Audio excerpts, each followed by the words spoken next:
Hey, good morning. God's blessings to you. We are starting John 11, one of the most beloved stories in the entire New Testament, the raising of Lazarus from the dead. And one of the benefits of going through John is these stories are very well known. And yet, John, when he gives accounts of things, he does a deep dive. So if you read the synoptics, that's Matthew, Mark, and Luke, you've got a lot more different stories there. John brings a lot of unique things that are not in Matthew, Mark, or Luke. So, example, turning water into wine. It's only in John. Meeting Nicodemus. It's only in John. Meeting the Samaritan woman at the well. Only in John. Okay, so same thing here with John 11, raising Lazarus from the dead. Only mentioned in John's gospel. In fact, we'll learn this later on. One of the reasons why so many people were gathered on Palm Sunday is because they had heard that Jesus had raised Lazarus from the dead. So when you do something like this, people are going to start to pay attention. That being said, we know the story well, but there's a lot of details here for us to meditate on, so let's just jump into it. Chapter 11, verse 1. Now a certain man was ill, Lazarus.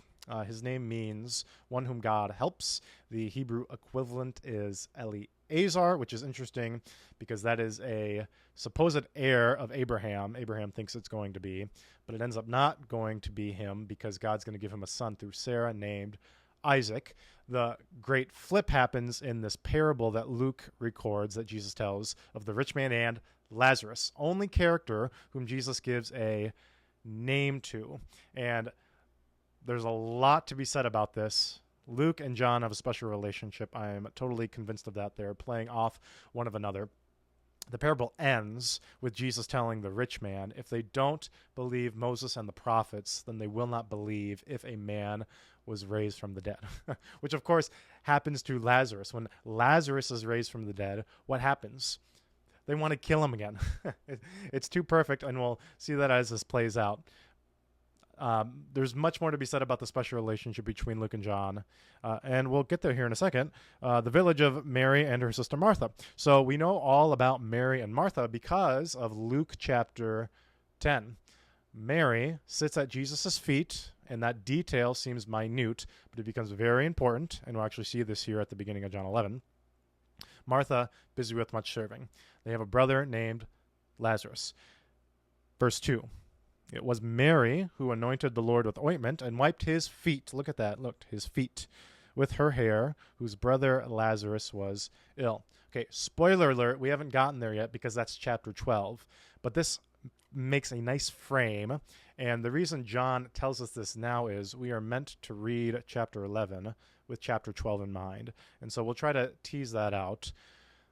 We are getting closer and closer and closer to our Lord's passion. And so the idea here is that in order for Jesus to raise Lazarus from the dead, he's going to have to give up his own life. And this really progresses things further because they want to kill Lazarus, and now they're soon going to really, really, really want to kill Jesus. They've wanted to do it before, but the reason why so many gather on Palm Sunday, John tells us, is because he raises Lazarus from the dead. Verse 3. So the sisters sent to him, saying, Lord, he whom you love is ill. Notice that detail.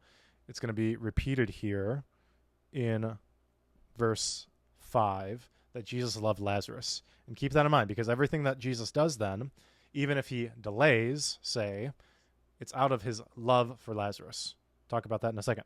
Verse 4, but when Jesus heard it, he said, this illness does not lead to death. Now, you could take this a couple different ways. First and foremost, you could say this doesn't lead to eternal death. Because Lazarus is a believer, and Jesus says this in John 10, he who believes in me, yet he die, shall never die. And of course, we do die as believers, but what Jesus means is die eternally, that second death that Revelation talks about. But we could also take this in a temporal sense, because Lazarus does die, but of course, what is Jesus going to do? Well, he's going to raise him from the dead. We know that from the very beginning here. It is for the glory of God, so that the Son of God may be glorified through it. And this sounds very similar to what Jesus said back in chapter 9. Remember, the disciples are having a debate about this blind man who sinned, him or his parents, that he was born blind. And Jesus says, no, no, no, no, no. That's way too immature of a way that you're looking at this. He was given blindness so that the glory of God might shine through. And keep this in mind. Jesus mentions glorification. We've repeated this over and over and over again. But in the Gospel of John, specifically, the glorification of Jesus is his cross. Remember, we're really, the plot is thickening here. And so we're getting closer and closer and closer to the cross. Verse 5, now Jesus loved Martha and her sister and Lazarus. So that's repeated here. So, verse 6, when he heard that Lazarus was ill, he stayed 2 days longer in the place where he was. And you have to come to grips with this because this is a little bit unusual. So we're told twice that Jesus loves Lazarus. He hears that he's sick, and our minds think, okay, if he loves Lazarus, then surely he's going to rush over there right away. But that's not what he does. And this is really a mature Christianity. And God often does let things happen to us. Why? And the ultimate answer is because he loves us. And that seems strange at the time. Why would God let us hurt? But of course the reason is so that we would learn to trust in him more and more and more. And we see this with Lazarus. I mean, Jesus is able to even raise him from the dead. So what can't he do? What can't he do for you and me? So even if you were given a terminal diagnosis of anything, well, Jesus still loves you and he's going to work through that. What kind of strange love is this? Well, it's so strange that he ends up laying down his life so that we could live forever with him. Verse 7, then after this he said to the disciples, let us go to Judea again. The disciples said to him, Rabbi, the Jews were just now seeking to stone you. Remember that? That's the end of chapter 10. And are you going there again? Well, of course, he's got to go eventually. He's going to die eventually. And we know we're getting closer to that point. Verse 9, Jesus answered, are there not 12 hours in the day? Well, rhetorical question, but of course, answer is yes, 12 hours of daylight. If anyone walks in the day, he does not stumble because he sees the light of this world. Well, of course, who's the light of the world? Jesus has already said it twice. Okay, he is the light of the world. But if anyone walks in the night, he stumbles because the light is not in him. We saw this theme at the very beginning of John, and you might remember from John 3, Nicodemus. He comes to Jesus at night. But who does he come to? He comes to the light. So if Nicodemus is just walking around at night, but he doesn't have the light, well, then, of course, he would be forever lost.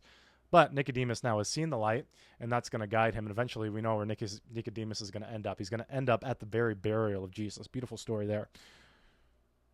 Verse 11. After saying these things, he said to them, our friend Lazarus has fallen asleep, but I go to awaken him. And this is a very, very, very prevalent image for death in the New Testament. Jesus obviously uses it. Paul talks this way in his epistles about death, falling asleep. And this is very, very comforting because we know that sleep is peaceful. And this is how we should view death as Christians. It's merely like taking a nap. There's a reason why we say rest in peace, because our deaths, now that Jesus Christ has died, have been transformed into something peaceful. Okay, death is not good, but Jesus is able to take what's not good and then transform it into something good. And we sing this way in our hymns, that our deaths have become a portal to everlasting life, to everlasting rest. So this is how Jesus describes death for the believers. Very, very, very comforting. But of course, this is going to cause some confusion. Verse 12, the disciples said to him, Lord, if he has fallen asleep, he will recover. Okay, they don't get it. They think, oh, he's just taking a nap.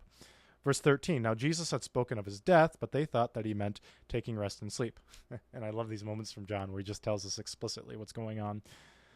Verse 14, then Jesus told them plainly, Lazarus has died. And for your sake, I am glad that I was not there, so that you may believe. So notice, I mean, Jesus is playing 5D chess. He loves Lazarus, but he also loves his disciples. He wants them also to believe more and more and more. He's going to use Lazarus' death to create belief.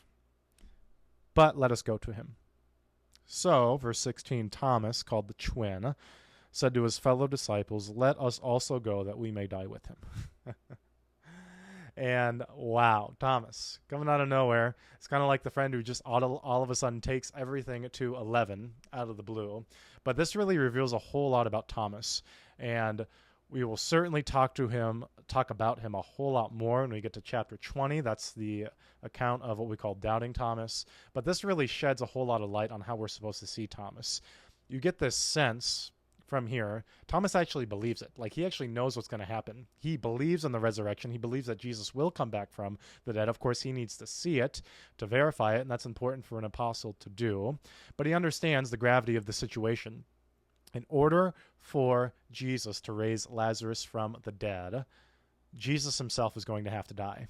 And Thomas knows that means I'm going to have to put it all on the line. Because if we've got a Christ who's going to put it all on the line, who's going to die, a dying Christ means dying disciples. But it's also true that a rising Christ also means rising disciples. And so I love, love, love Thomas. I don't think we should read him as a negative character. I think we should read him as a really enthusiastic person who speaks so plainly. Unless I see it, I won't believe it. Well, his unbelief in that moment does a heck of a whole lot good for our belief, because he verifies that Christ has come back from the dead. And look at his boldness here. Let us go die with Christ. How beautiful is that? It's like the hymn, let us ever walk with Jesus. Well, let us ever die with Jesus. Follow his example pure. Okay, let's die with Christ daily, and then this is what baptism is. So then on the final day we die, well, it's merely like taking a nap, and we don't actually really die eternally. Okay, so this has been an introduction to John 11. We will continue with verse 17 next week. That makes sense, and hope to see you soon. Thanks.